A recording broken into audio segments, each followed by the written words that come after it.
Hello and welcome back to another video on the Wrestle Zone and to another edition of NXT 2.0 out of 10. Busy show today, lots going on. We're kind of in the build up to Halloween Havoc in a few weeks. Lots happening.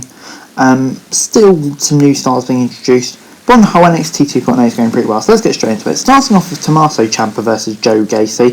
Gacy said he was earning his title spot and spoke about overcoming toxic masculinity, and he was in his safe space.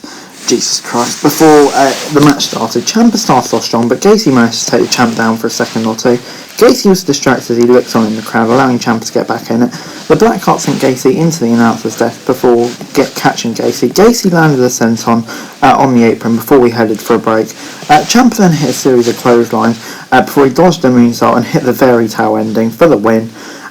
Surprised by this, but Ciampa was on his way out when he was attacked by Haaland. Gacy then made the save and drove Haaland away, but Ciampa shoved Gacy down after he offered to help him get up to his feet. I was surprised by this ending. I thought Gacy was going to win, and then the rest of it was all a bit weird. But it's a fine start to NXT. I'll give it a 6 out of 10.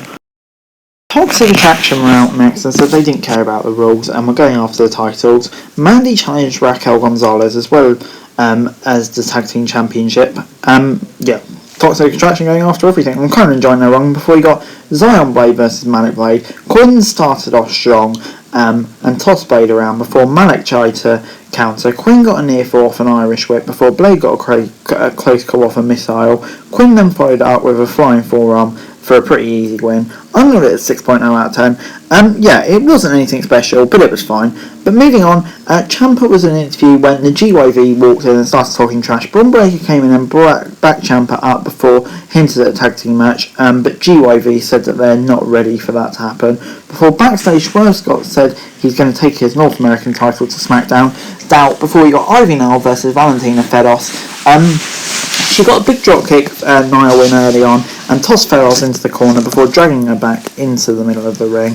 Nia then hit another massive slam before started squatting on Feroz on her back, locked in a stretch. Feroz had no choice to tap out, letting Niall pick up her first win on NXT. I'll give it a 6 out of 10. Really paying over Niall here.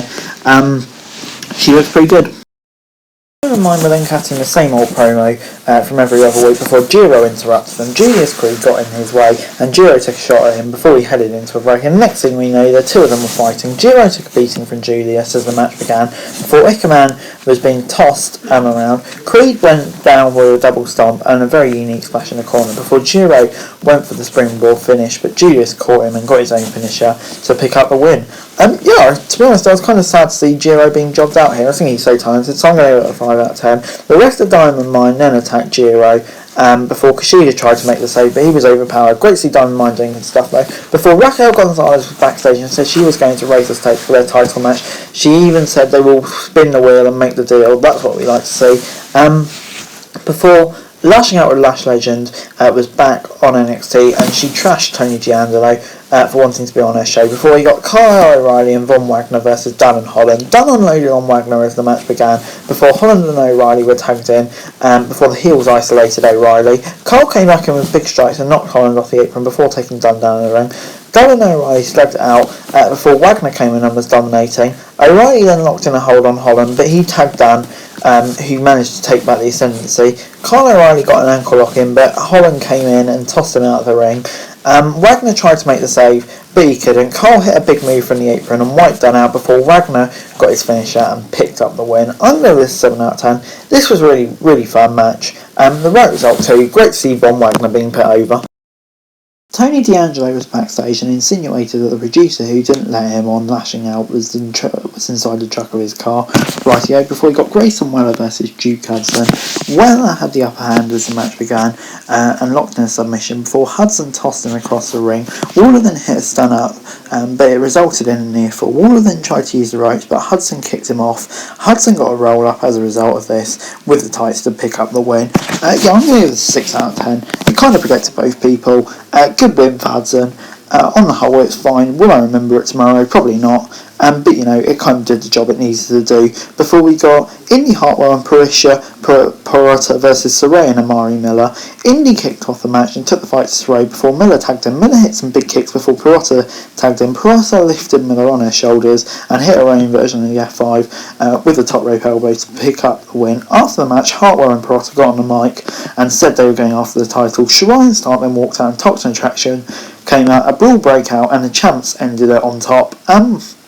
Yeah, this was all good. Nothing special here. I'm going to give it a 5 out of 10 though. I just not quite getting into this Indy Hartwell gimmick. It's not the same as with Candice, but obviously I'll give it time.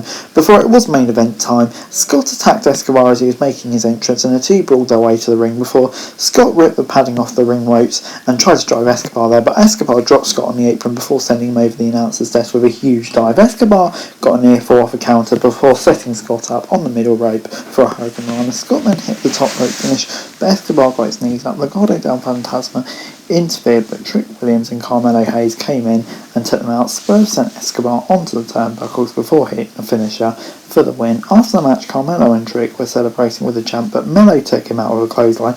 Melo crashed in, I guess it's now the Money in the Bank contract, hit a huge springboard and a big shot, and he became the new North American champion. Did not see this coming, but you know, it's a way to get belt off Swerve. It was very insane. I'll give it a 7 out of 10.